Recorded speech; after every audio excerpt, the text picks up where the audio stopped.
Okay, so in the previous video, we looked at how to come up with the Maclaurin series of the trig function sine of x, and we also looked at like where the factors come from, like how do we really come up with the factors that we have as part of the coefficients of each and every term that we have in the series.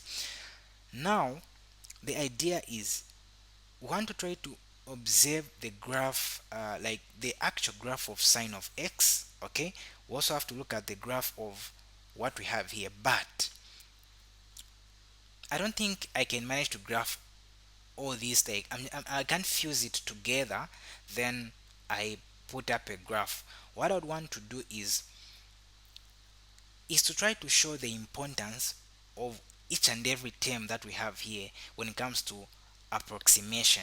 Okay, when it comes to approximation, remember, the more terms you have this side, the furthest term that you pick is the closest term that you are going to have to what, to that one. Okay, so now the idea is this: we are going to graph the function sine of x. We are going to graph x. You're going to graph this one. You're going to graph this one. You're going to graph this one.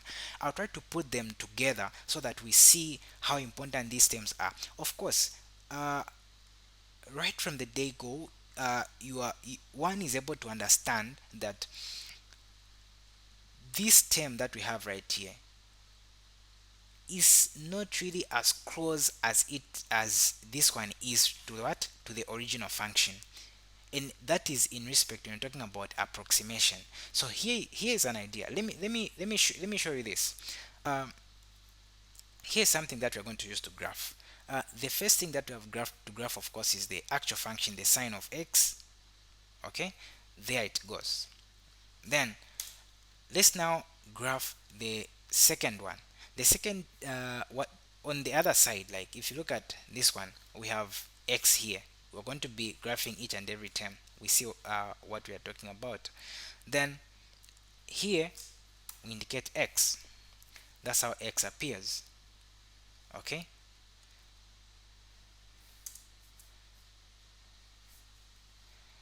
Now, which other term do we have? We have minus x to the power, that's x to the power 3 divided by 3 factorial, which is a 6. Okay, that's what we have. So I'm going to indicate each of them. So that is x to the power 5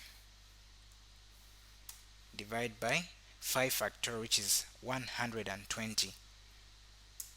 Okay, then the last function that I'm going to indicate is minus x to the power 7,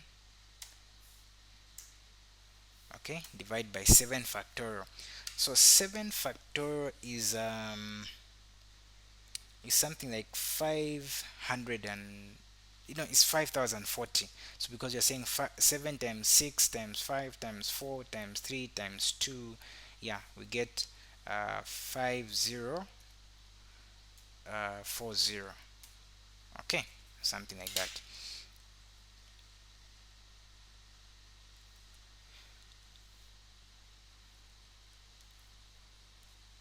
Let me indicate each and every one of them.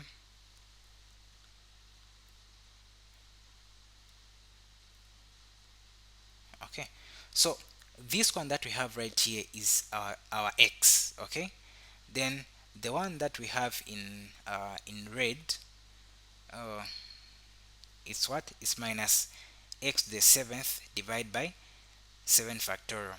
Of course, this one is our original function sine x. Then the one that is in green, it's minus x to the 3rd divided by 3 factorial. Okay, so it basically means this one that is in blue like that is x to the 5 divided by 5 factorial. So now, one thing that that you have to observe is that when we had x, of course, each and every graph touches the original function at some point. It don't make sense that maybe x doesn't touch the actual graph at some point, or maybe meet the graph at the graph of the original function at some point. So observe to say x meets it at this point. Okay, then you observe to say, as we are going, the next term after x is this one. It starts to bend. Okay, it starts to bend. Then the term that follows is this one. It keeps on getting closer and closer to what, like this one ended at this point, more like that. But like, it's like the other one had to make a turn here, the other one had to make a turn on the other side here. Okay, then you observe to say, when it came to the one that is in red, kind of maroon or something, uh, it's getting closer and closer to what, to the original function, which is what, sine of x. That gives us an idea to say the furthest you go, okay, the closest you are to the what, to the original function.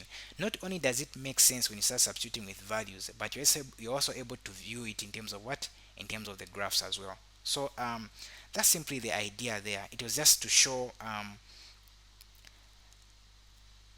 the importance of these terms, of this, of each and every term that we have here, and how do they closely relate with the original function. Okay, so that's all in this video. Thank you very much for watching.